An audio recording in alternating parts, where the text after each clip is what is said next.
पहले तो मीडिया के जरिए ये बात फैलाई गई थी कि वो अयोध्या से लड़ेंगे, फिर अचानक ये मालूम हुआ कि वो गोरखपुर से लड़ेंगे।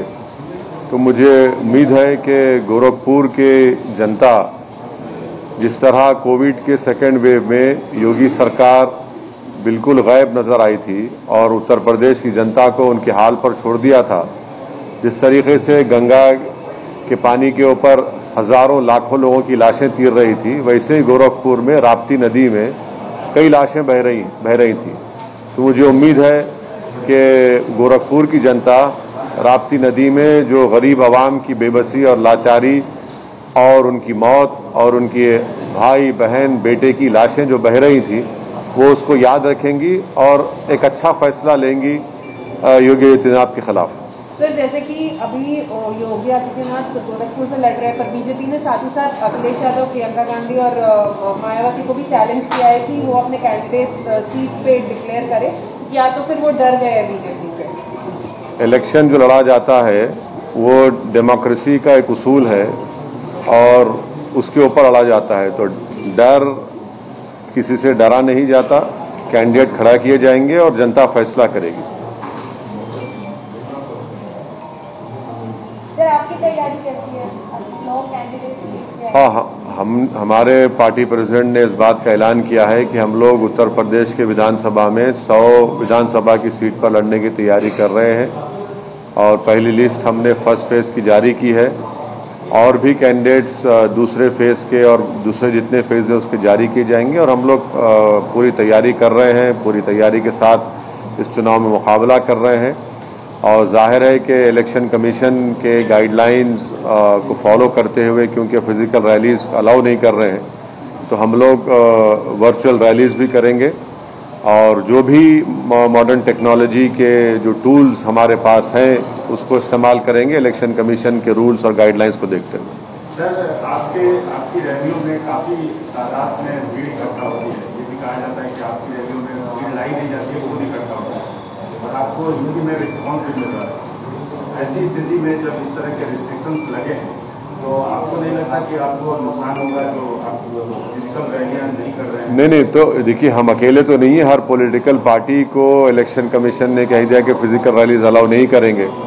तो जब किसी को अलाउ नहीं कर रहे हैं तो फिर उसका दूसरा तरीका यह है कि वर्चुअल रैली करें, सोशल मीडिया पे और डिजिटल मीडिया पे अपने प्रेजेंस को बढ़ाएं और वो कोशिश करेंगे। और इलेक्शन कमीशन ने और भी सहूलत दी है कि अगर एक हॉल होगा उसमें 50% कैपेसिटी पर आप वहां पर मीटिंग कर सकते, तो वो भी हम लोग देखेंगे। हम अकेले पार्टी तो नहीं है, इसमें सब पार्टीज हैं उसमें, तो जाहिर है सबको इस बात की तकलीफ है कि फिजिकल रैलीज नहीं हो रहे हैं। मगर अब जो भी है, अब हमको उसको इस्तेमाल करके आगे बढ़ना है, अपने पैगाम को पहुंचाना है। और मुझे यकीन है कि जो हमने पिछले 4-5 महीने में मैंने करीब 60 के करीब सभाएं की है, उसका भी अच्छा असर होगा।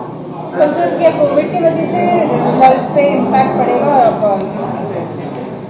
अब ये बताना मुश्किल है कि किस तरीके से कोविड फैलेगा, क्या होगा, बट अब इलेक्शन कमीशन ने अपने विजडम में फैसला लिया है चुनाव कराने का, तो हम पॉलिटिकल पार्टीज में पूरा अपना ताउन देंगे, कोऑपरेट करेंगे ताकि लोग ज्यादा से ज्यादा निकलकर अपने वोट का इस्तेमाल करें और हमारी पार्टी के उम्मीदवारों को कामयाब करें। सर, मौजूदा रिस्ट्रिक्शंस के मद्देनजर आपका हैदराबाद से सुना गया कि आपका हैदराबाद से आप कैंपेनिंग नहीं कर पा रहे हैं, तो आप लखनऊ में कैंप करने वाले हैं? नहीं, तो बात बिल्कुल सही है। अब जैसा ही ये हमारे कैंडिडेट्स का नॉमिनेशन हो जाएगा, प्रोसेस शुरू हो चुका है, तो यकीनन मैं लखनऊ भी जाऊंगा, वेस्टर्न यूपी में भी जाकर किसी जगह पर अगर हम वर्चुअल रैली करेंगे, आवाम से मुलाकात होगी या जो भी इलेक्शन कमीशन के रूल्स और गाइडलाइंस के तहत काम करना है करेंगे।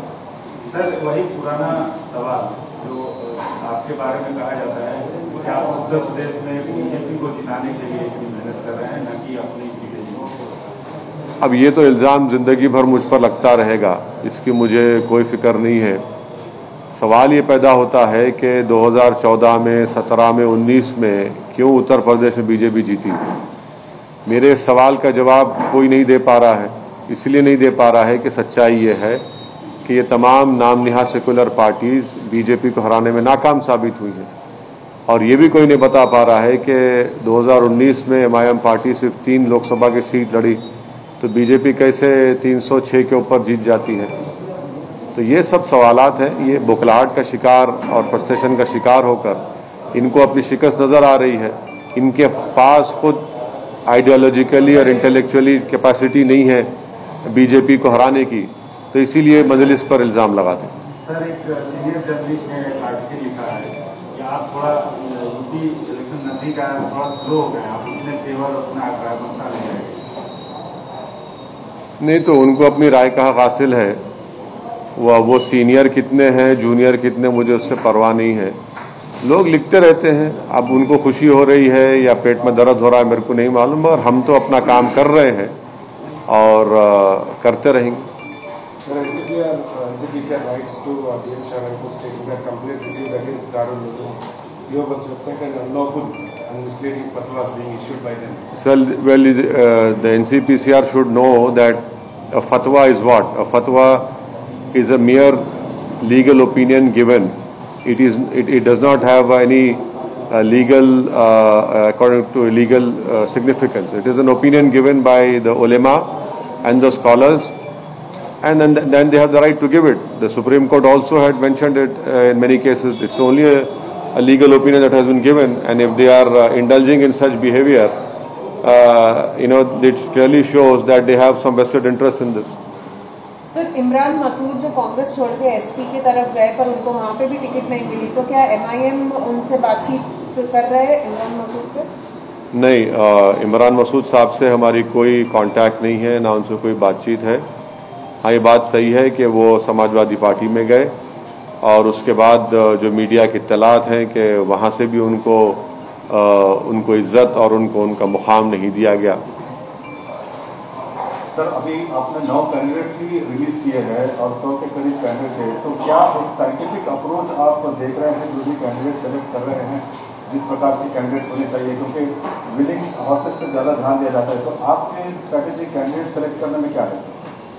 देखिए, कैंडिडेट के सिलेक्शन में कोई साइंटिफिक अप्रोच ज़्यादा स्ट्रांग वर्ड हो जाता है पॉलिटिक्स में, पर यह है कि जाहिर है हमारे पार्टी से लोग काम करते आए हैं, जो वाबस्ता रहे हैं और जो अच्छा मुकाबला कर सकेंगे, जो जीत सकेंगे, और उसमें बहुत से हर असेंबली कॉन्स्टिट्यूंसीज में मुख्तलिफ कंसिडरेशन होते हैं।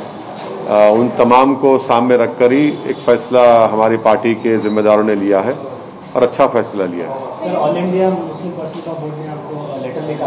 All India Muslim personal law board नहीं लिखा मुझे लेटर, वो गलत बात है। All India Muslim personal law board का कॉन्स्टिट्यूशन क्लियर है, वो पॉलिटिक्स में इन्वॉल्व नहीं होता। तो आपको ये बात समझने की जरूरत है। कई मरतबा हम ये कह चुके हैं कि पर्सनल लॉ बोर्ड सियासत से, अमली सियासत से उसका कोई ताल्लुक नहीं है, ना वो उनका पोजीशन है। सर, कांग्रेस चीफ पंजाब के कांग्रेस चीफ पूरे non rule BJP states governments minister से मुलाकात कर रहे हैं एलॉन मस्क के जो कंपनी सेटअप के ट्वीट के ऊपर, और पहला इनिशिएटिव यहीं से लिया गया, केटीआर ने किया था। आप इस पर क्या? मैं वेलकम करता हूं जनाब केटी रामाराव साहब ने जो टेस्ला कंपनी को दावत दी तेलंगाना में आने की, यहां पर उन्होंने फैक्ट्री खोलने की, और स्टेट गवर्नमेंट ने ये कहा है कि वो हर तरह से सहूलतें देंगी, हर तरह से उनको मदद करेगी ताकि टेस्ला की फैक्ट्री भारत में तेलंगाना में शुरू हो। मैं वेलकम करता हूं केटीआर के स्टेटमेंट का। उम्मीद करते हैं कि टेस्ला अगर भारत में अपनी फैक्ट्री को कायम करेगा तो तेलंगाना एक प्रोग्रेसिव स्टेट है जहां पर सबसे बड़ा एक इन्वेस्टमेंट डेस्टिनेशन बना हुआ है और इंफ्रास्ट्रक्चर और हर एतबार से बेहतरीन जगह है। उम्मीद करते हैं कि जो उन्होंने वेलकम किया है वो एक हकीकी रूप इख्तियार करे तेलंगाना में टेस्ला आकर। सर, उनका डिमांड्स डिफरेंट है और ये स्टेट्स मिलकर पॉलिटिक्स करना नहीं हुआ सेंटर के खिलाफ, मतलब जो भी डिसीजन लिया जाए मिलजुल के वजह से। सिर्फ नॉन बीजेपी स्टेट्स ही उनको इन्वाइट कर रहा है। तो बीजेपी रूल स्टेट्स भी इन्वाइट करिए, कौन रोक रहा है उनको? कौन रोक रहा है भाई? टेस्ला आना चाहिए ना इंडिया में, क्यों नहीं? बुरी बात क्या है आने में? क्या सिर्फ चीन से इंपोर्ट बढ़ते रहेगा क्या भारत का?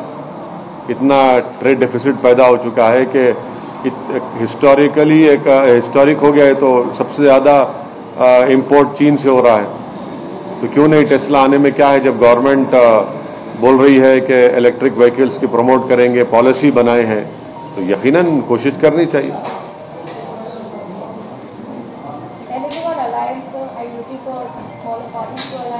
Maybe only time will tell, but as of now we are completely geared and ready to fight the election. If it happens, we'll let you know. Sir, anything on Malegaon? Nothing.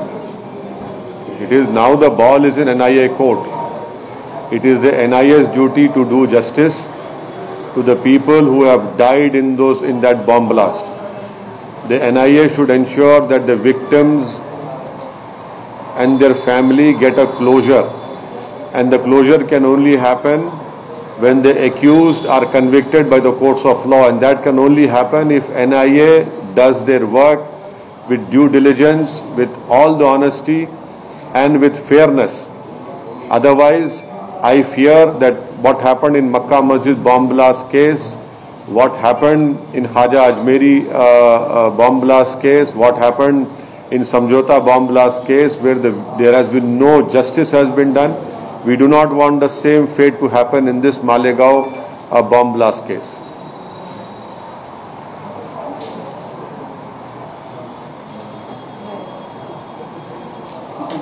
Thank you.